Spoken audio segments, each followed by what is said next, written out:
The Lies of P DLC dropped a lot earlier than I expected, and boy was it a pleasant surprise. We got some great new bosses, great new level design, the new OSTs are amazing, but in my opinion, the best part of the DLC is the 10 brand new weapons that we got. 6 which can be disassembled for some brand new and fun and powerful configurations. In this video, I'm going to go over all 10 brand new weapons in their original configurations if they can be disassembled. These are going to be ranked based on my testing done in the boss rush mode in NG+0. They're all going to be at max level, and they're all going to have a crank based on whether they are leaning towards motivity, technique, or advance. They're all going to be at about level 107. I believe there's a couple of the advanced weapons I tested at level 109. On screen, you'll see my stats for the motivity and technique leaning weapons. This character started off as Path of the Sweeper, but I still hit 50 points into the dominating damaging stat. We have 2 advanced weapons. One leans towards motivity, the other leans towards technique. So as you can see, we are leaning towards more points into advance. However, I did put points into motivity and technique for the respective weapons to get overall damage and to boost the physical damage as well. This is a criteria I use to rank the weapons in no particular order: damage, range, moveset, which is also tied to range, stamina consumption, fable arts and their ease of use. A couple of things that were also considered but not considered highly are going to be weight and durability. Keep in mind there's going to be huge DLC spoilers, and again, this list is based on my experience with the weapons. These are my opinions, which are 100% correct. If you disagree, let me know in the comments. But let's get into it. At number 10, we have the Arch's Guardian, which is going to be our first advanced weapon that we're going to cover. It can be disassembled. It's a sword that does slash, stab, and electric damage. It scales with advanced, but has a minor scaling and technique as well. This is the only weapon that I had no problem finding the spot for it. It is the worst weapon in the DLC. The good thing about this weapon is that it has a nice quick moveset that has nice horizontal coverage. The heavy attack is a nice poke that does an electric blitz at the end of it, and if you completely charge it, will give you a little bit more extra range with the weapon. The Blade Fable Thunderbolt is going to imbue your weapon with electricity and is going to give you faster attacks. It's going to give you enhanced dodging, whereas the Handle Fable Electric Discharge is going to give you a nice ranged laser beam, which can be held down to deplete your Fable bars. Other than that, this weapon is doo-doo trash. Do not touch it. There are other better options for you. The damage is terrible. The damage reduction is decent at 48.88, but there are other swords out there and even other advanced weapons I'd rather use over this. The other advanced weapon that we're going to cover is miles better than this one, although it is motivity based as this one is technique based. Do not use this weapon at all costs. The only real use I can see out of this weapon is for the Blade Fable. Because of the enhanced dodges, it does let you create distance from your enemies a lot more than a regular dodge will. Other than that, just stay away from this weapon. At number 9, we have the Royal Hornbow, which I'm sure everybody was excited for. I kind of was, but I kind of thought they were going to fumble it. To me, it seems like they kind of did. Now, before I continue on with this weapon, let me just say right now that the rest of these weapons are good. They're all good. And in fact, 1 through 8, for the most part, were really hard for me to rank. However, this one did have to go in the number 9 spot because it was the least deserving of a top spot. So this weapon is considered a dagger, and it does moderate slash damage but mostly stab damage. It has a 39.33 damage reduction, and it only weighs 7.4 units. With the technique crank on it, you get an A scaling in technique and no other scalings. It has a really fast, nice light attack moveset where you can spam light attack arrows at a distance or up close. The heavy attack, if you just tap it, will fire out 2 arrows, and if you charge it and release it when your bow blinks, you'll fire up a charge shot that does moderately high damage. The Blade Fable dodge shot has P go into a direction that you input with the left analog stick, and you can charge this attack to give yourself a nice damaging ranged option. It gives you decent hyper armor, which means that you can tank some light attacks from enemies. However, if you do have a smash attack going against you, you will probably get knocked out of it. The Handle Fable Patient Shot is going to be similar, where it gives you 1 damaging arrow that you can charge for massive damage. The difference is that he will be planted and you won't get a dodge for it. Before I talk about the downsides, let me just say that this is not by far at all a bad weapon. It is a good weapon. I just don't see it as a main weapon. I see it more of as a utility weapon, maybe a sidearm to pick off enemies from a distance. The damage drop off from range is really terrible, and the arrow drop off as well. Now I know I don't expect to be fighting bosses from all the way across the arena, but even from about half in the arena, your arrow's not going to reach the boss. I'm also wondering why there's no critical multiplier when it's in the dagger class. For number 8, we have the Lorenzini Bolt, which is a great sword class weapon. It does stab damage. It weighs 16.9 units. It has 56.52 damage reduction. It is a technique-based weapon. With the technique crank, you're going to be getting an A in technique and a D in motivity. As you would expect from this weapon, it has a poke moveset on both the light attacks and the heavy attacks.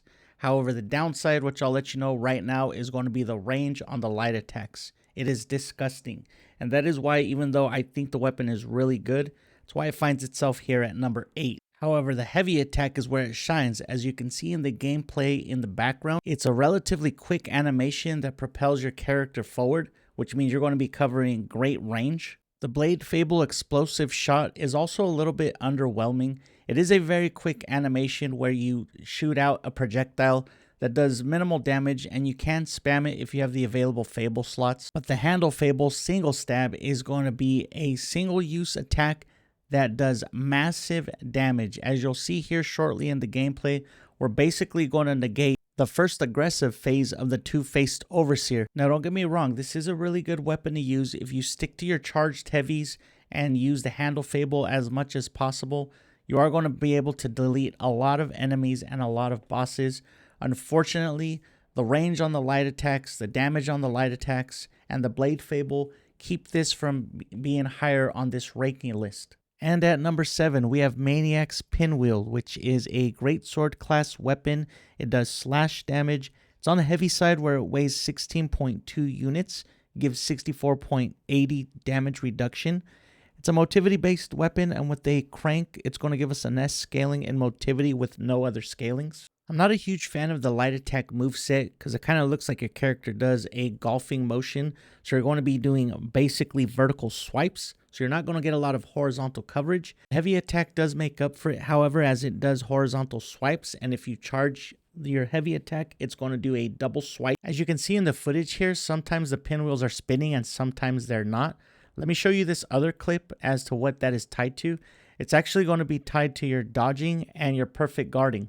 And your grinder. There's going to be 4 tiers that you can get to, which is going to enhance your damage when you're swinging away. The damage increase per tier is going to be roughly 10%, 20%, 25%, and 30% on tier 4. As for the Fable arts, the Blade Fable charge is going to be more of a defensive maneuver where your character charges forward and will have limited iframes during and at the end of your charge. You also have heightened poise at the end of your charge. But again, it is more for defensive than offensive. However, the Handle Fable, Storm Slash, is an awesome 4-hit slash that unleashes a fury of attacks, is going to proc your multi-hits, and is going to do massive damage on your enemy. I know this is a goofy looking weapon, but it's really powerful, and with the right setup, you can do some massive damage with it. The real only downsides I could see from this weapon is the weight and the speed. But for a greatsword and its weight, it's not even that slow, which again, this is why it was so hard for me to rank these last 8 weapons, which means that these next 6 weapons are going to be just a lot better and a lot more fun to use. At number 6, we're going to have the Puppet of the Future's Welder. This is going to be a great sword class weapon that does stab damage, weighs 11.0 units, has 58.65 damage reduction, and it is going to be the other advanced weapon that in my eyes is miles better than the previous one that we covered. This one is going to be motivity based, and with an advanced crank, you're going to be getting an A scaling in advance with a C in motivity. As you can see in the gameplay, the stab damage comes solely from the heavy attacks, where if you do a tap heavy, you're going to do a thrust forward, and if you do a charged heavy, you're going to be a double poke, which I'm not a huge fan of because the first poke does not have the best range. However, the second poke does make up for it. The light attack, however, turns your weapon into a short-range flamethrower that does massive damage, only consumes stamina, with the downside being that the range is really short. I don't understand why they would give us a flamethrower that would actually put us right up against the enemy, whereas light attacks possibly could have been better. Who knows? Either way, you are still going to be getting great damage whether you're doing the light attack spam or charged heavies or tap heavies. The Blade Fable is a really nice stab. It's called Overheat Stab, which thrusts your character forward. That does a massive fire and physical damage. Fire Amplification is going to be the Handle Fable, which is basically going to enhance your flamethrower light attacks. It's a really fun and powerful weapon to use. The only two downsides are the range from the flamethrower and the double poke on the charged heavy, but these are minor because as you can see, we're still doing massive damage and we're not consuming as much stamina as other weapons. At number 5, we have the Silent Evangelist Mace, which probably has the coolest design out of the new weapons in the DLC. It is a large blunt weapon that does slash damage. It only weighs 9.0 units and has 57.68 damage reduction.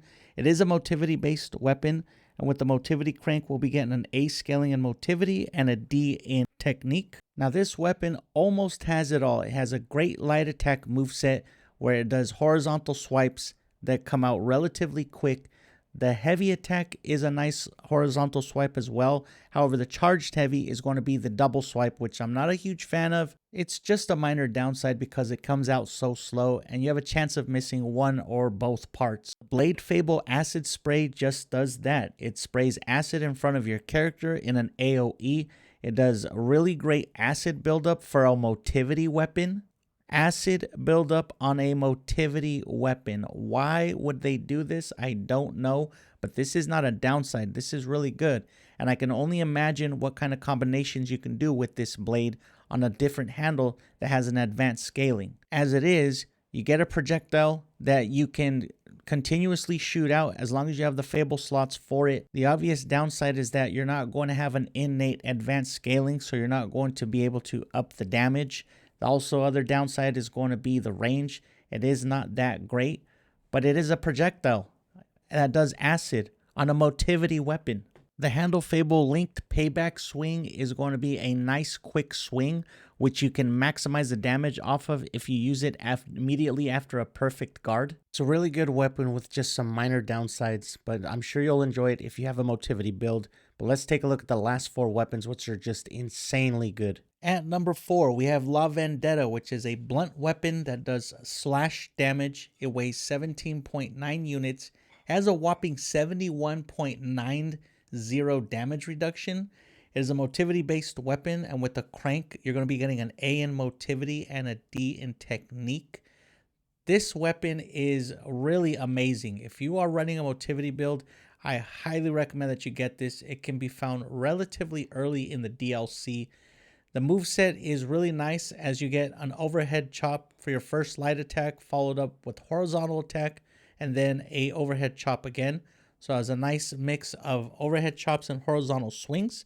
The charged heavy is another one of those blades that spins if you charge it. If you just do a tap, you're just going to do a horizontal swing. But by charging it, you're going to make the head spin.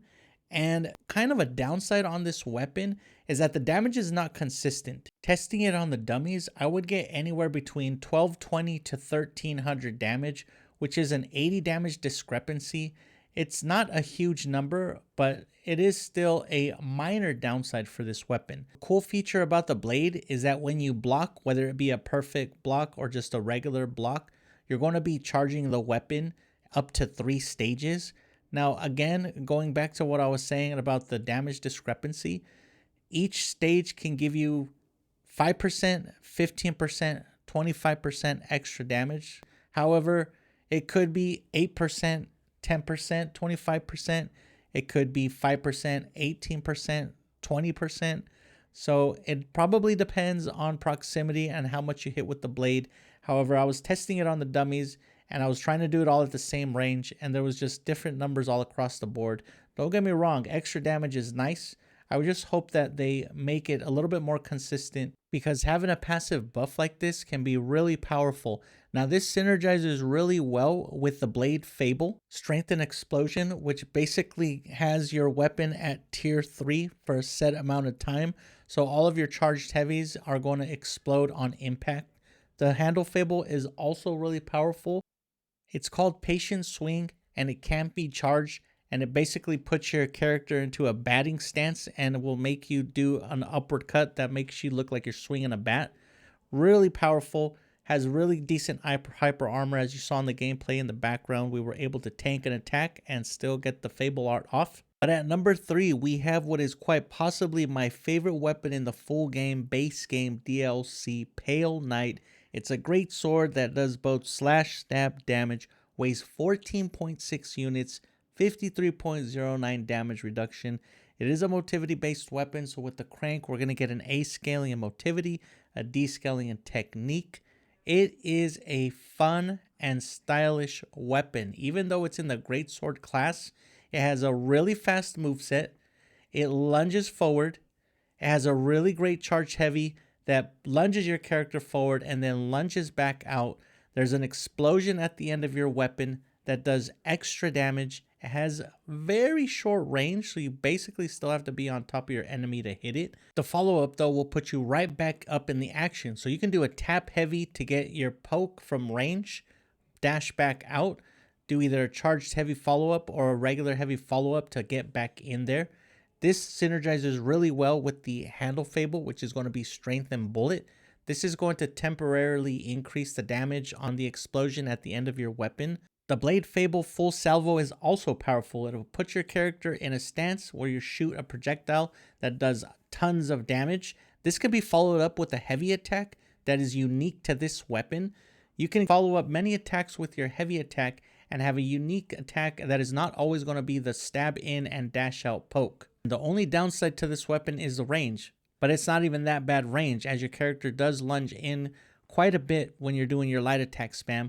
But if you don't like the light attacks, just do the heavy attacks. As you can see in the gameplay, you lunge in quite a bit forward and then you propel your character back out into safety, but you can go back in with the heavy attack follow-up. Really stylish weapon, really fun. Again, my favorite weapon in the DLC, probably the whole game. Wish I could have put it at number 1 or number 2, but the next 2 weapons are just better than this one. At number 2, we have the Death's Talon, which is a sword class weapon, surprisingly. It does slash stab damage, however, based on my playing with it, it does mostly slash. It weighs 9.0 units, has a critical rate of 40, which is the best critical rate in the game.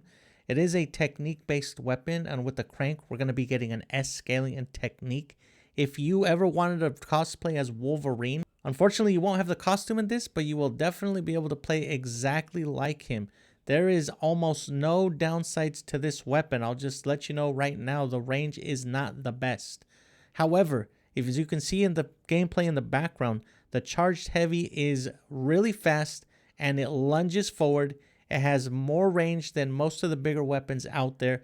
The follow-up also comes out really fast. However, it does not have as good as range, but you're already going to be in your enemy's face by using the first charged heavy. The light attacks come out extremely fast. Stamina consumption is almost non-existent, and I did almost forget to mention that it has a 47.53 damage reduction, which is not surprising how light the weapon is. The fables are going to synergize really well together. Rampage, which is the Handle Fable, is going to give your character a faster moveset. It's also going to give you stabs on some of the charged heavies. Link Slash, which is the Blade Fable, is going to have your character do a bunch of slashes in front of you. And this is actually going to be boosted by doing Rampage first and then Link Slash second. Overall, just a really solid weapon. It carried me through most of my DLC playthrough. This weapon just basically has it all, and it's just really fun to use. Now, another downside that I do want to give is that the durability can be depleted pretty quick since it is a fast-hitting weapon, so keep that in mind. But the 2 minor downsides, which is the range and the durability, it's not going to play a factor in your gameplay. You're going to still melt things and just have a fun time doing it. And at number 1, the best weapon to come out of the DLC, and quite possibly the best weapon in the game, is Monad's Rose Sword. It's a sword that does slash damage, weighs 13.6 units, has a 46.00 damage reduction. Without a crank, it has a B in motivity and a B in technique. So by putting on the respective crank, you're going to get an A in one stat and a C in the other. In the footage you see here, I have a motivity crank, which is going to give me an A scaling of motivity, a C in technique. The weapon is really fast. It's really light. It lunges forward, uses very little stamina, has a really nice charged heavy that closes distance also. The follow-up comes really fast. Both hit multiple times. You're going to be proccing your multi-hit amulets. If that's not enough to sell you on this weapon, both of the fables are extremely powerful. The Blade Fable Blossoming has P do a dash forward that can reposition him behind the enemy depending on proximity, or it can help you close distance. And the Handle Fable by the name of the Rose has you lift up your weapon in the air and do multiple strikes that will gain you complete invincibility frames. Yes, if you can get this attack off, you're going to be getting complete invincibility frames, which means free damage. The only downside is that if you get hit hard enough while you are in your stance before you start your slashes, you can get knocked out of it. That and the durability are the only two downsides I can think of this weapon. Other than that, you're going to be doing a lot of damage. With the right amulets, with the right build, with the right setup, you're going to be melting everything. And with the right timing on the Handle Fable, you're going to be getting all sorts of free damage. And for all those reasons, I can't deny that this is the best weapon that came out of the DLC. Even though it's not my favorite, it's just really good, really powerful, and you're definitely going to have a good time with it. And that's going to be all DLC weapons ranked and done. Let me know what you all think. Let me know if I got anything wrong. Let me know if you think some weapons are better than others. Let me know if you've tried this weapon also. Like I said, this is probably the best weapon in the game right now, but I'd like to hear your thoughts. Let me know down in the comments. Please like and subscribe and leave a comment down below, and let me know if you'd like to see more Liza P content. I haven't put out that much Liza P content. I did enjoy the DLC and thought I'd make this ranking video. My first playthrough and DLC playthrough were live streamed here and on Twitch, which I'm usually live Monday through Thursday. Hope you have a good rest of your day, and we'll see you on the next one. Bye.